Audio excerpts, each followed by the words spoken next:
Hey guys, for this video we're going to take a quick look at this DeWALT 20V half-inch drive impact wrench.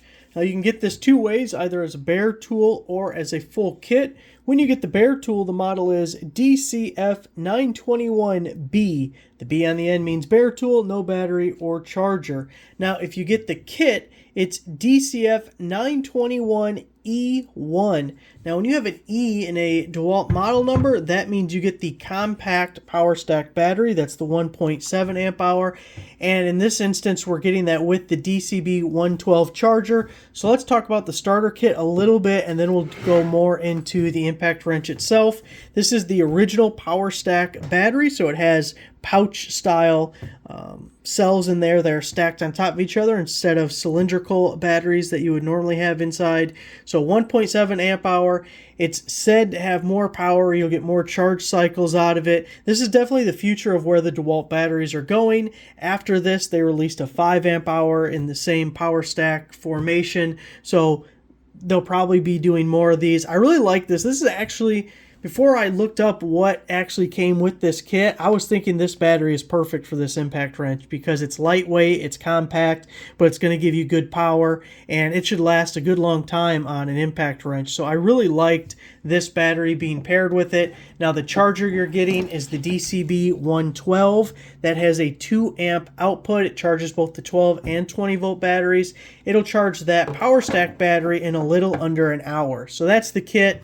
Here's the impact wrench itself. I really like this guy. It has a lot of features. Sometimes with impact wrenches, they're pretty simple, not feature-filled. But this one, we have some good stuff going on. So it is a brushless tool, part of their Atomic Compact series. And you can just tell how small that thing is. I mean, it's not this huge thing that's sticking way out like back in the day. I mean, the size of impact wrenches has really got... But that's really important with these because you're trying to sneak them into tight areas all the time in a car. You're either trying to get between some, different components, or you're going to put a real long extension on that thing and see if you can sneak it in there. So it's nice to have compact tools for the impact wrenches. Now, this has the ring lights, which I really like this because it gives you good odds of illuminating what you're trying to look at. Sometimes they put the light down here or just one right under here.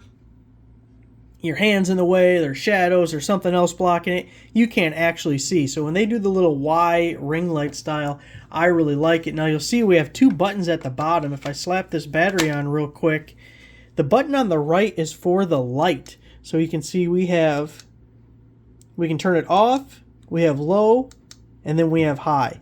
So it's so crazy because I feel like I have never seen settings like that on an impact wrench before, but there may be instances where you don't want the light on, although I don't know how often that would come up, but I would definitely leave this thing on high because I really like that. Now the other setting we have is for the modes. There's 4 different modes. There's a regular bolt mode, there's a wood like lag screw or lag bolt mode, and then there's mode 1 and 2, and those are speeds. I had to actually look in the directions because I wasn't sure about these, the regular bolt mode and the lag bolt mode. So I just want to show it to you so I know I have it exactly right. They call the bolt mode precision wrench. The other one's called timber screw. And then we just have low speed and high speed. So if you look at in forward, they're all 2500 except for the low speed impacting, which definitely makes sense to slow it down for that. And then in reverse, they're all the exact same. So as far as the speeds go, speed 1 is slower. Everything else is all the same. Now, if we look at what it actually says about the timber screw mode optimizes tool performance to help increase the speed of wood driving applications such as with lag bolts, lag screws, and structural wood screws. It doesn't tell me at all what it's actually doing. I have no idea what it actually is doing.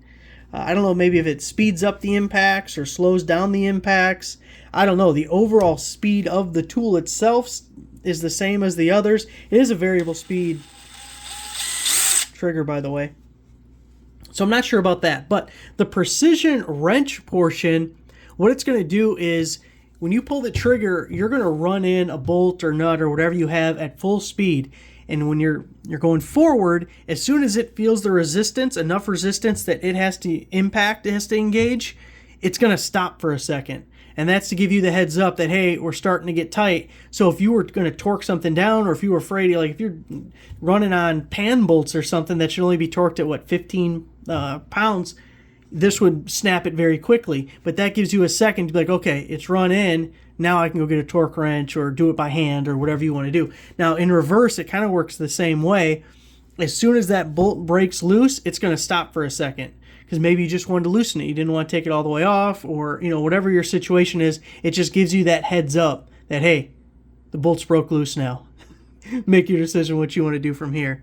So I really like the modes. I think it's pretty cool. I would either use precision wrench mode or probably even speed 1. I would probably use more than speed 2 just because I feel like you have a little bit more control. Although it is a variable speed, so yeah, maybe I would just keep it on 2.